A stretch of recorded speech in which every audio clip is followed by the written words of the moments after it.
anxiety. So anxiety, however, even before COVID, was the top of the list. It was not diabetes, it was not cholesterol, it was about the right? And anxiety just got accentuated. The nutrition portfolio plays a lot more in the bigger towns, and probably a lot in the tier 2 towns as well now. But in the tier 3 and tier 4 towns, it's the more fun for you products, Lay's, Kurkure, that's doing better. I would love to have one brand manager or marketing manager level per platform. And that person needs to just do Facebook day long. This person does just search day long, so on and so forth for all my brands. Because that's how digital works. You have to try and fail, and then you succeed. We only look at marketing from a performance marketing lens, then we are doing disservice to the whole concept of marketing or communication, because there is a residual impact of advertising, which is what plays out. But if content is the brand, we really don't know intuitively what works for a brand on Facebook versus Instagram versus Twitter versus Snapchat versus TikTok. And that's where I was coming from. So if content is the brand, of course with a consumer lens, there is no way one brain can understand the nuances of each and every platform deeply enough to build a brand well. Everything starts from a socialism, and hence big data. Whether it is the image analytics, the video analytics, or the text. I created my own acronym instead of reapplying FMCG. So I created use every day, buy every day. UEB. UEBE. Right. She just wanted to change the lexicon. So fair enough. UEBE from here on. If we are keeping score, I won that round. Just Oh yes, you have. You have, Dylan. I'm from Pepsi. We keep score. Sorry. So. All right. Okay. Dylan, what are your thoughts on this? On the medium as digital, the marketing spends, and also one last thing, any new opportunities of this medium you discovered in the last 4-5 months, because you would have dabbled more maybe into it?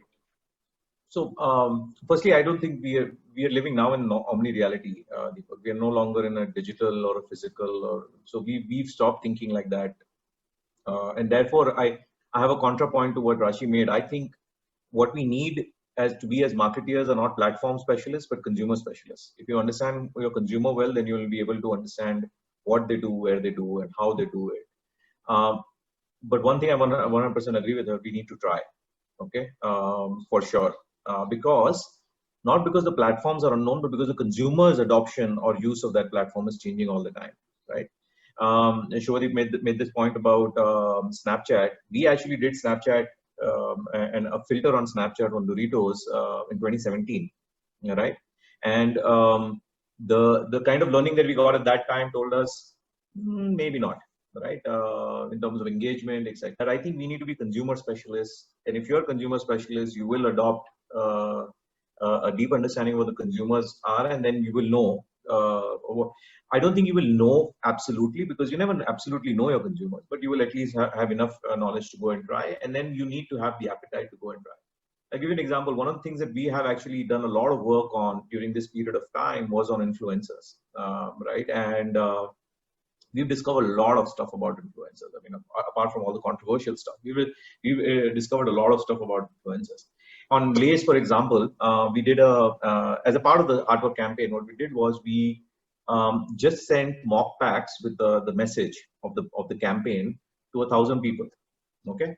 And we requested that these people post. Now, these are micro influencers, people who have 40,000 followers, or 50,000 followers, 100,000 followers. Some of them as low as 15,000 followers. But these were people who were in our database, and we said, okay, you know what? We had engaged with them in the past. Let's send it to them. And the response was that each and every one of those 1,000 people posted our content online. Okay. Cumulatively, the reach was 12, 13, 14 million. Now, mind you, this is all free, because all we had to do was create these mock packs and courier them across all over the country, right? Most surprisingly, we got another 500 people within about a few days of that campaign breaking, and that's the beauty. It's not a campaign which has a start date and an end date, because the courier service defines when the campaign starts, and the number of packs define when the campaign gets over. And but within a matter of days, 500 people had written to us, called us in, email, wanting to be a part of the campaign. So we then extended the campaign further, by sending all of these people the same stimulus, and now we are getting responses back. So the reach is probably going to double in a while.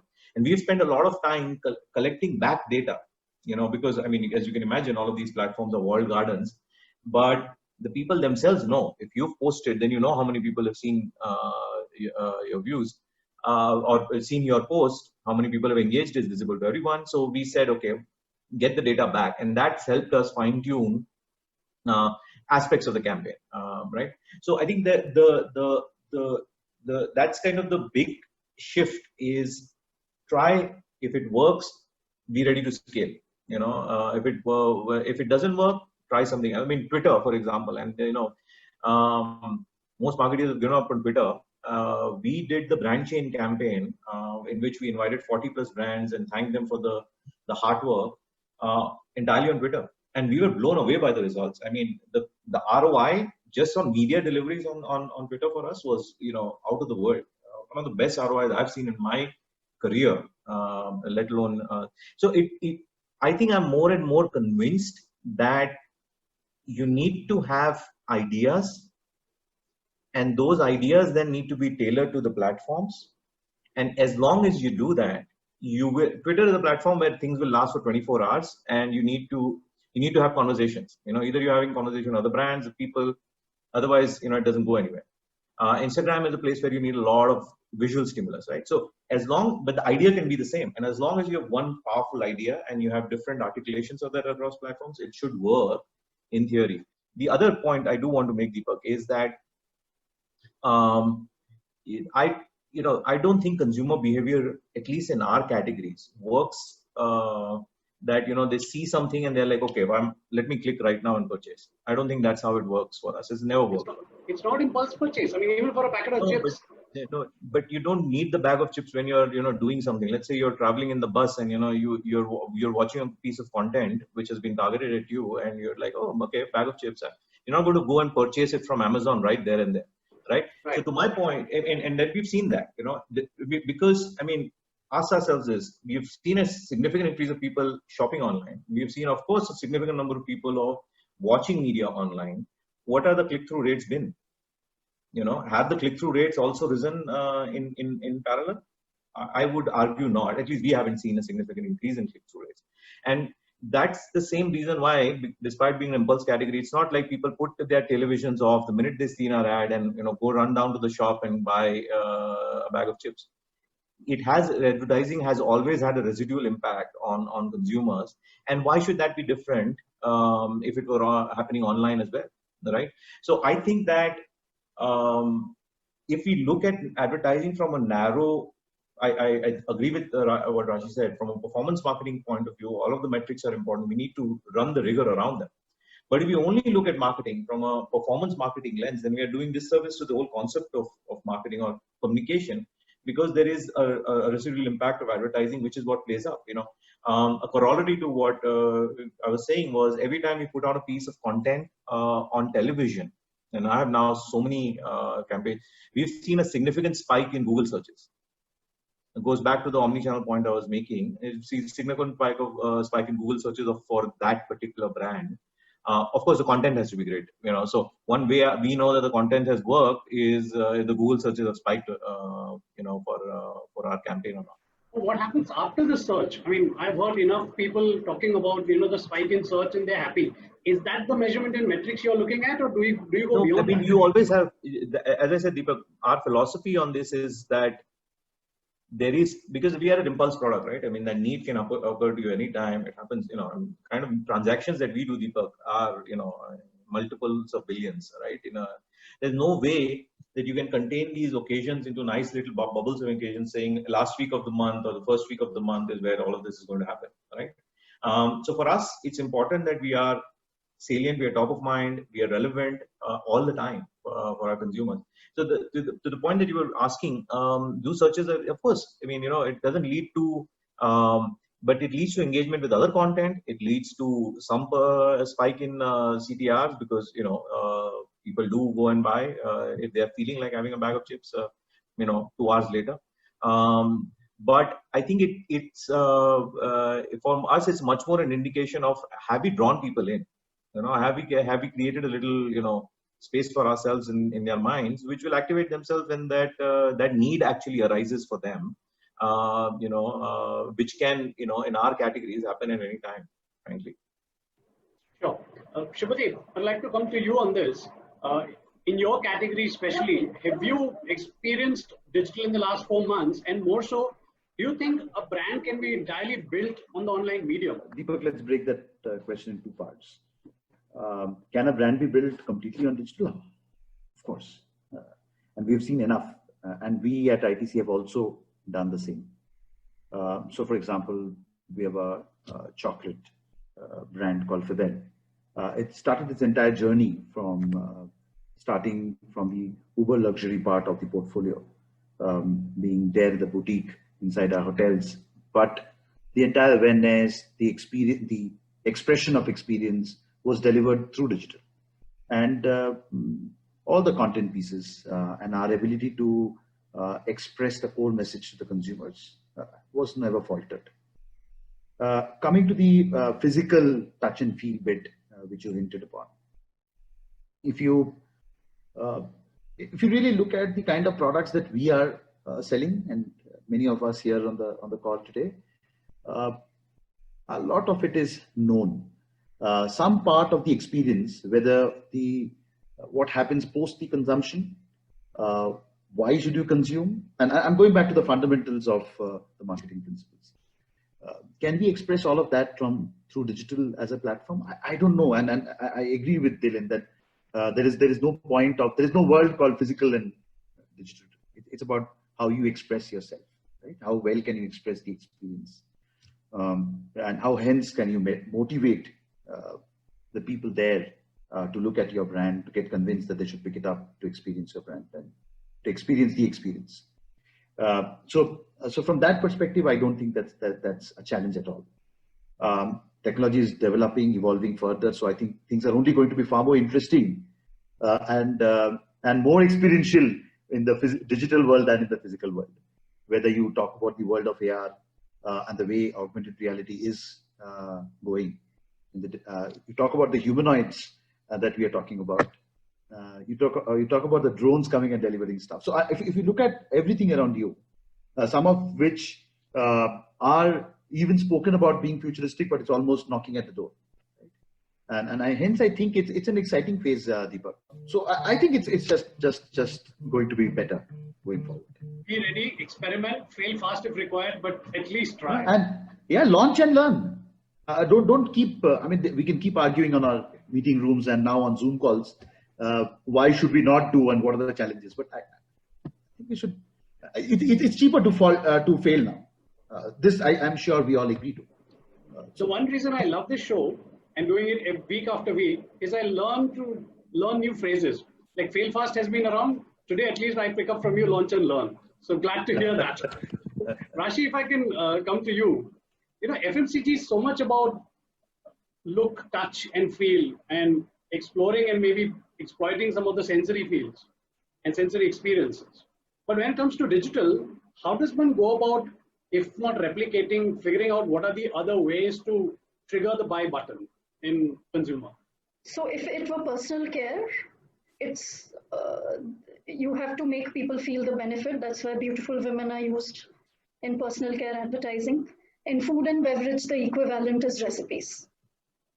So how can you create the taste appeal, the drool factor, by having multiple recipes and doing them with decent production quality that it creates desire. And the good news with food, as with personal care, is that over time, as Dylan said, there's a residual effect. So oftentimes the drool stays in our mind and we say, I feel like eating that, and therefore let me go and buy those ingredients that I saw in the recipe. So I think this platform is remarkable for food and beverage marketing, provided we commit to recipes and the right kind of moment marketing, right? When the lockdown happened, we saw that there was a big boom in searches for immunity, 900% growth in immunity searches. My kids are getting bored, what do I do? quick recipe, convenient recipe, limited pantry. And we have a platform called Ask Nestle, which is India's first food tech brand. We immediately floated campaigns. We have about 3,000 recipes now on the platform, each one healthy. And we bucketed them into the split audiences. So if you have only 3 ingredients in your pantry, this is the recipe you need. If you're worried about immunity, here are 50 immunity building recipes. If your children are bored, make desserts with Milkmaid, so on and so forth. The other insight we got was people can't visit OPDs, right? So what do they do? And especially moms with their children. So we started Facebook Live webinars with nutritionists and doctors, where moms could write in and have their questions answered. So the fact is that is how we built the brand, by being of service to moms and consumers during this period. And I don't see any way why we need to step away from that. And really, Delaine, it doesn't take away from being consumer centric, right? So if let's say 15 years ago, we used to do Halens, consumer is the same. The man or the woman who's buying a car or a shirt or a face cream, but they're below the iceberg psychographic needs and desires are unarticulated. So if you're buying a shirt, you will have different needs. If you're buying a car, you will have a different need. So in the same way, we have figured out the consumer-centric view of content on TV. And we are really good at it. Our agencies are better than us. But if content is the brand, we really don't know intuitively what works for a brand on Facebook versus Instagram versus Twitter versus Snapchat versus TikTok. And that's where I was coming from. So if content is the brand, of course, with a consumer lens, there is no way one brain can understand the nuances of each and every platform deeply enough to build a brand well. But does this put pressure of, or I would say the need for agility? Because like you talked about so many things that you've experimented with, all right, using Facebook and various other platforms, the recipe. Does it also mean that you have to be agile enough to quickly think through, yes, the medium gives you the opportunity to execute it faster. Unlike the print or the television, where you have to go through the drawing board, get the story, shoot, book a media plan, and then do it. This can actually turn around in 24 hours, execute. If it bombs, you go to the next platform. Yes. But that means agility becomes very, very critical, from whatever I understand. Yes. It's very critical, and actually creativity is very critical too. So what I find is making a TV ad is way more difficult than making a digital campaign. Because on digital, the left brain campaigns work better. Search word, limited, convenient cooking. What does convenient mean? 5-minute recipe, 3-ingredient recipe. It's a very left brain connecting the dots, which even junior marketers can do. So therefore, they are very agile on digital.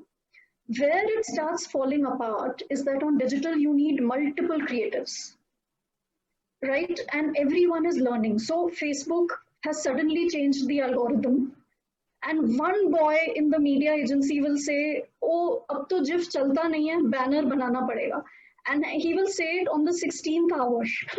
So the ops of digital, we haven't figured out. And that's where agility fails.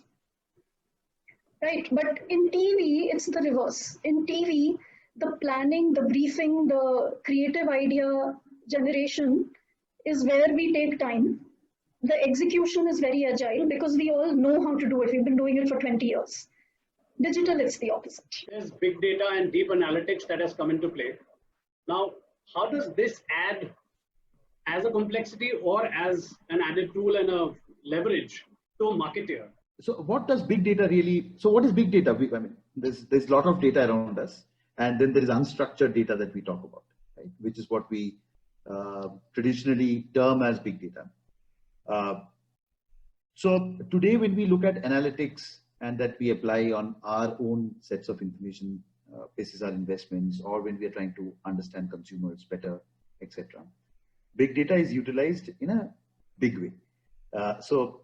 Previously our consumer insighting process used to start with a survey or start with some very syndicated databases as the starting point. Let's say we used to look at Kantar, Panel, or Nielsen to start with, and then would do a bit of survey around it with some hypothesis. or explore stuff around it. Today, all of that does not start that way. All and everything starts from a social listening, and hence big data. Whether it is the image analytics, the video analytics, or the text mining. Our starting point for anything today starts what we've called internally a practice called Sixth Sense, is where we start our consumer journeys, understanding consumer journeys. As far as advertisement goes, and you were talking about 24-hour shifts, we really don't take such a rapid call because we have seen things build a bit over a bit of time, whether it is down the funnel communication or it is top of the funnel communication. We have seen that we should not probably tinker it in a very small span of 24 hours. Quicker on the down the funnel content, which Rashi was mentioning as more left brained. But I think Dhilen hit upon, and I think Rashi also spoke about it, that the core is actually the idea. And Deepak, there is no left and right to it. We all know that even we buy a crore worth of a property or a vehicle, which is some 50, 70 lakhs, we know how emotions play a role in that decision making, right? So I think the essence is in the core. Whether it is an IPL, it is about the idea that you want to execute there. And hence content was always the king. And I think it has now become far more important because we are bombarded with so much content that, and it's a cliche statement again, but that's where I think some of the fundamentals of marketing don't alter and will not alter. So core will be idea. It is that if we don't hit upon, it is just not about splurging money on an IPL then. I mean, if it's another ad that I take, which I've used some 5-7 airings in the past, and then just make a 10-seconder or a 15-seconder out of it and try to utilize it on IPL, I don't think that's a great idea to do. So it all lies on that idea. And big data, yes, I think it's a necessity right now, whether it is the consumer inciting part or it's the measurement bit. Even today, customer care, and there is a lot of all these phone calls used to come. Today, inciting is based on data mining, and I think Nestle also does, or Pepsi also does a fair bit of good job around all of that. But they are a rich source of insights, and they are all big data in some form because they're all unstructured. But the trick, Deepak, is, and I think most of us will agree, is to do an harmonization of the data to the structured data. So that brings me to the last and final round, and we call it the rapid fire round, where we have quick, snappy questions. And we have a coffee hamper also. We have a Nestle and a PepsiCo hamper wrapped into an ITC hamper. I'll start with you, Dhilen. If you were to rephrase the FMCG acronym from fast moving consumer goods to something completely else, how would you rephrase FMCG?